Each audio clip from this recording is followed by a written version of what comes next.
Quand elle remarque que tu ne reviendras plus, quelque chose change. Pas seulement chez elle, chez toi aussi. Mais la plupart des hommes ne voient qu'une surface. Silence, distance, peut-être une indifférence apparente. Ils croient que l'histoire est terminée. Ils pensent que tout est figé. Pourtant, en réalité, c'est à ce moment précis que la dynamique bascule. Au début, elle ne prend pas ton absence au sérieux. Elle pense que tu reviendras comme d'habitude, parce que tu es toujours revenu. Un message tard dans la nuit, une réaction à une story, une tentative maladroite pour relancer la conversation. Elle connaît ton schéma. Elle sait que ton attachement est plus fort que ton orgueil. Et tant qu'elle croit cela, elle reste émotionnellement confortable. Mais le jour où elle comprend que tu ne reviendras plus, que ton silence n'est pas une stratégie mais une décision, son esprit s'agite. Le stoïcisme nous enseigne une vérité brutale. Ce qui est toujours disponible perd de sa valeur. Ce qui est rare attire l'attention. Marc Aurèle écrivait que l'homme doit apprendre à se suffire à lui-même, à ne pas dépendre du regard d'autrui pour exister. Tant que tu quémandes une validation, tu la places au-dessus de toi. Le jour où tu cesses de courir après ce qu'elle ne donne pas librement, tu changes la structure invisible du rapport.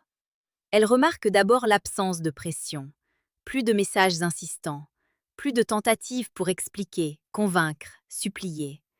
Le silence crée un vide. Et l'esprit humain déteste le vide. Alors il le remplit. Elle se pose des questions.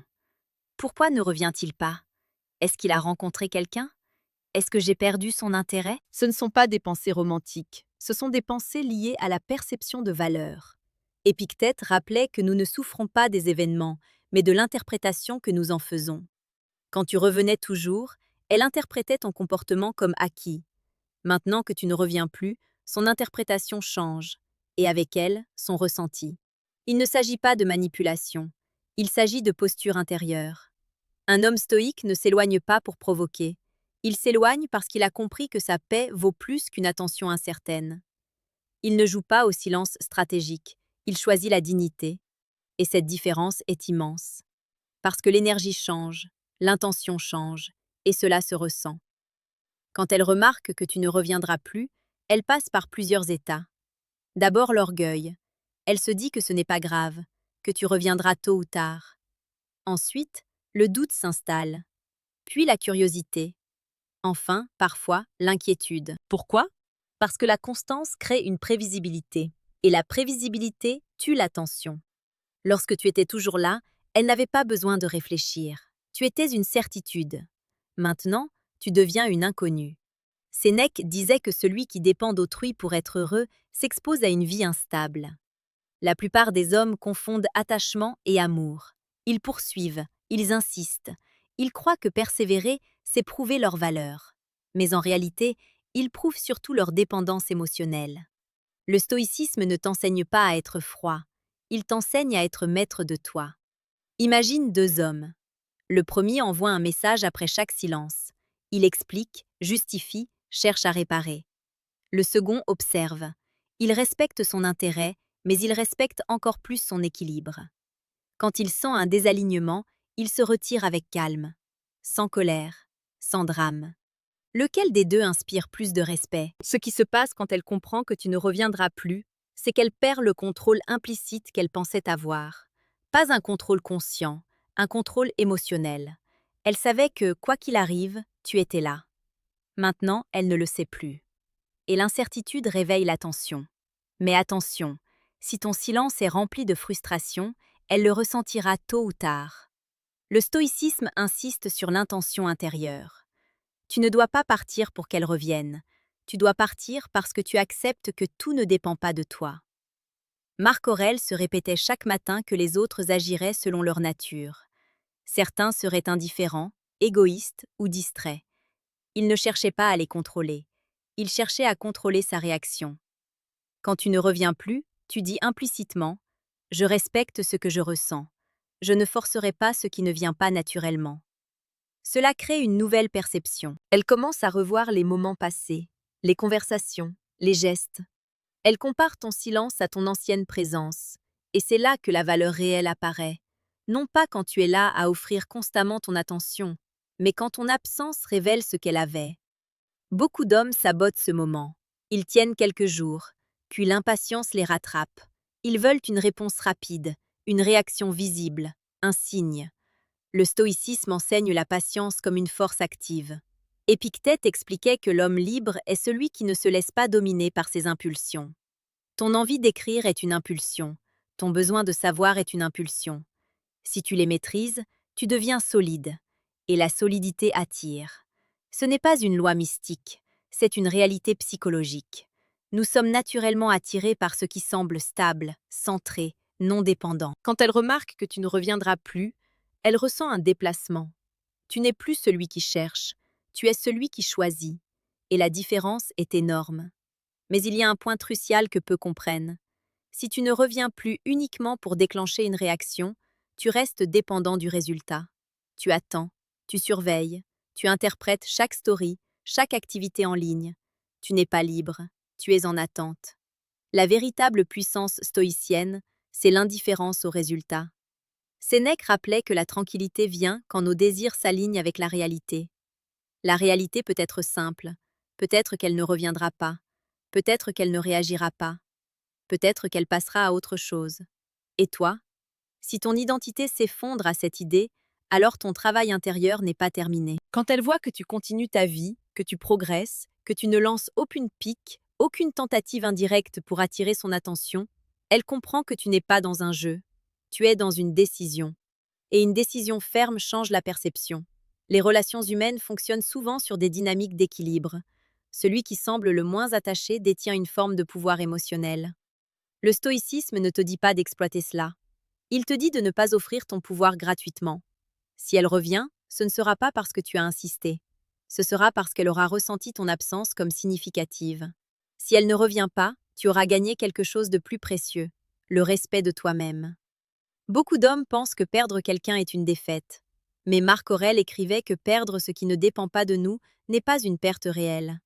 Ce qui dépend de toi, c'est ton comportement, ta dignité, ton calme. Quand elle remarque que tu ne reviendras plus, elle est confrontée à une version de toi qu'elle n'avait peut-être jamais vue. Une version qui ne négocie pas son estime personnelle. Et c'est là que le véritable changement commence. À partir du moment où elle comprend que ton silence n'est pas une pause temporaire, mais une décision assumée, quelque chose de plus profond s'active en elle. Ce n'est plus simplement de la curiosité, c'est une relecture complète de votre dynamique.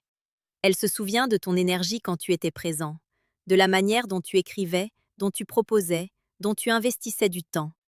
Et maintenant que cette énergie a disparu, elle mesure sa valeur réelle.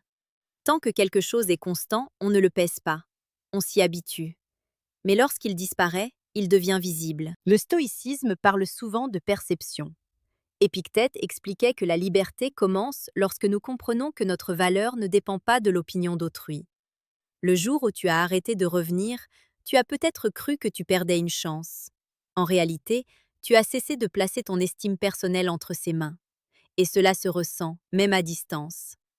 Elle peut tester, publier davantage, montrer qu'elle sort, chercher indirectement à vérifier si tu observes encore.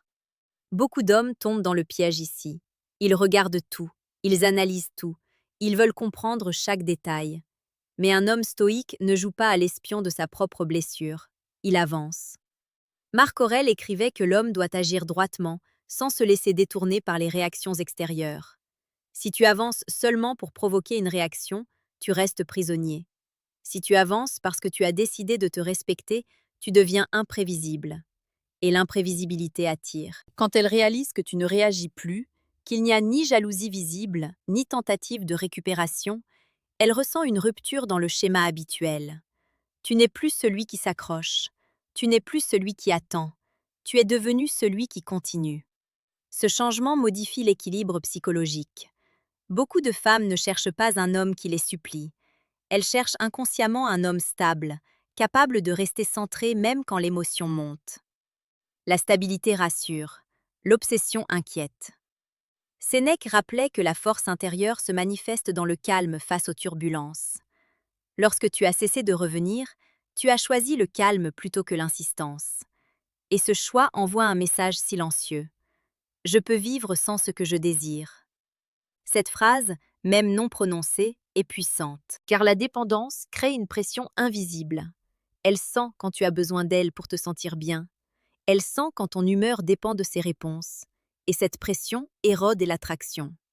À l'inverse, quand tu es capable de t'éloigner sans haine, sans amertume, tu montres une maturité rare. Mais il faut être honnête, ce chemin n'est pas simple. Il y a des nuits où tu as envie d'écrire, des moments où tu te demandes si tu n'as pas tout gâché. Le stoïcisme ne consiste pas à nier ses pensées, il consiste à ne pas les laisser te gouverner. Épictète disait que nous ne contrôlons pas les événements, seulement notre réaction. Ton envie de revenir est naturelle, mais agir sur chaque impulsion te rend prévisible et faible. Maîtriser l'impulsion te rend solide. Quand elle remarque que tu ne reviendras plus, elle traverse aussi un conflit intérieur. Une partie d'elle respecte ton choix, une autre teste sa propre valeur. Elle se demande si elle comptait réellement pour toi. Paradoxalement, c'est ton silence digne qui peut lui donner le plus d'informations. Si tu avais continué à courir, elle aurait interprété cela comme un besoin.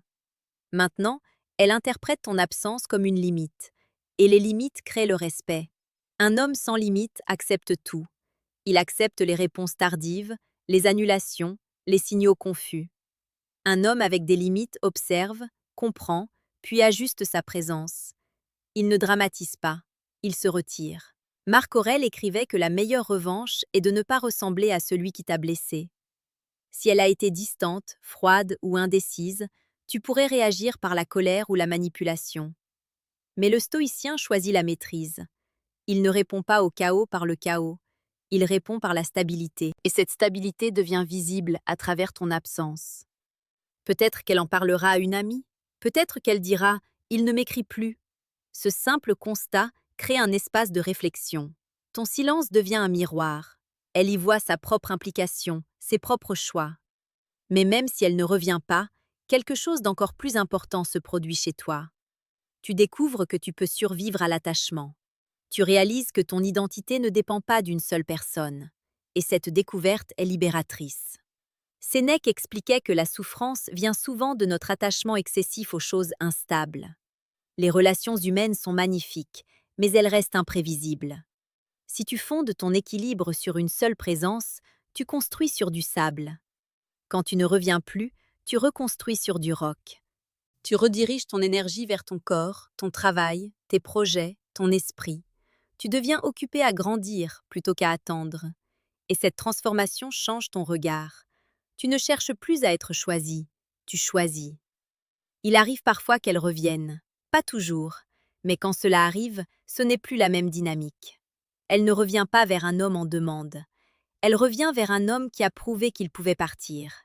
Et un homme capable de partir est un homme libre. Mais rappelle-toi, la vraie victoire n'est pas son retour. La vraie victoire est ton détachement. Si elle revient, tu l'accueilles avec calme. Si elle ne revient pas, tu continues avec la même sérénité. Le stoïcisme n'est pas une stratégie pour récupérer quelqu'un. C'est une philosophie pour ne pas te perdre toi-même. Et quand elle remarque que tu ne reviendras plus, elle voit peut-être pour la première fois ta valeur réelle. Non pas à travers tes mots insistants, mais à travers ton silence maîtrisé. Ce silence n'est pas vide, il est rempli de respect pour toi-même. Et c'est ici que tout devient encore plus subtil. Parce qu'au-delà de ce qu'elle ressent, il y a ce que toi tu deviens. Quand elle remarque que tu ne reviendras plus, le monde extérieur peut sembler calme, presque figé. Pourtant, à l'intérieur, une transformation silencieuse s'opère. Tu n'es plus l'homme qui attend une notification pour respirer. Tu n'es plus celui qui interprète chaque silence comme un verdict. Tu deviens celui qui avance, indépendamment. Marc Aurèle écrivait que la valeur d'un homme se mesure à la qualité de ses pensées. Si tes pensées sont obsédées par quelqu'un qui ne te choisit pas clairement, ta valeur intérieure s'affaiblit. Mais si tes pensées se recentrent sur ta progression, ton caractère, ta discipline, alors ton axe se renforce. Et ce renforcement change ta présence. Même si elle ne te voit pas directement, elle perçoit la différence à travers ton énergie. Les interactions deviennent plus rares, mais plus denses. Tu ne cherches plus à impressionner. Tu ne cherches plus à convaincre. Tu es simplement aligné. Il arrive souvent qu'à ce stade, elle tente un retour discret, un message neutre, une réaction anodine, une question banale. Ce n'est pas toujours un aveu d'intérêt.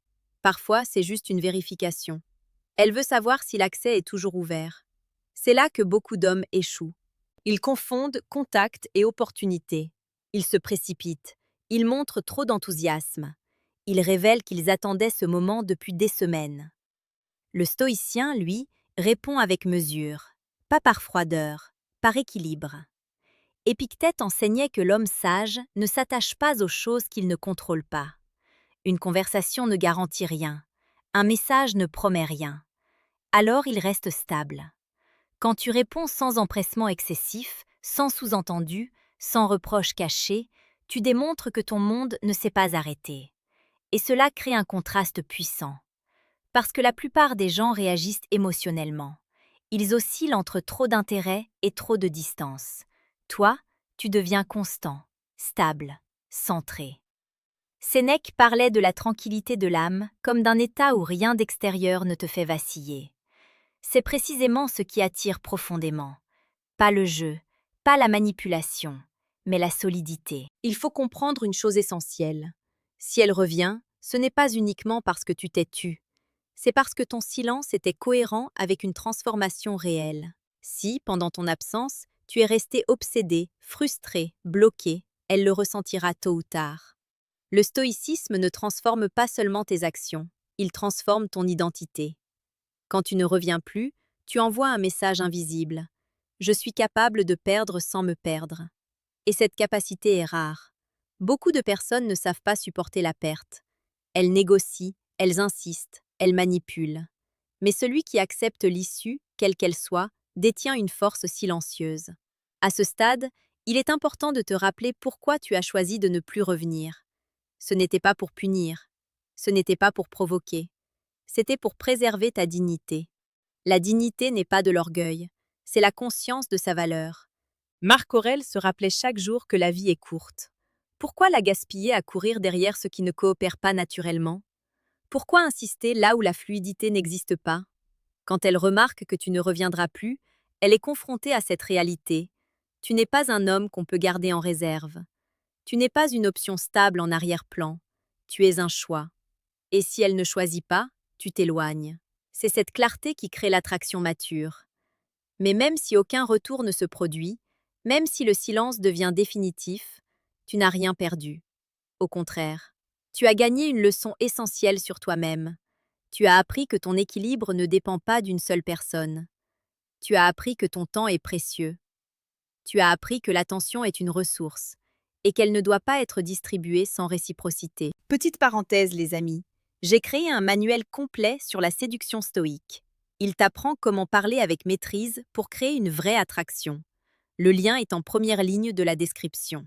Cette pub sera une seule fois dans toute le vidéo et surtout à presque à la fin de la vidéo. On continue. Revenons à l'essentiel.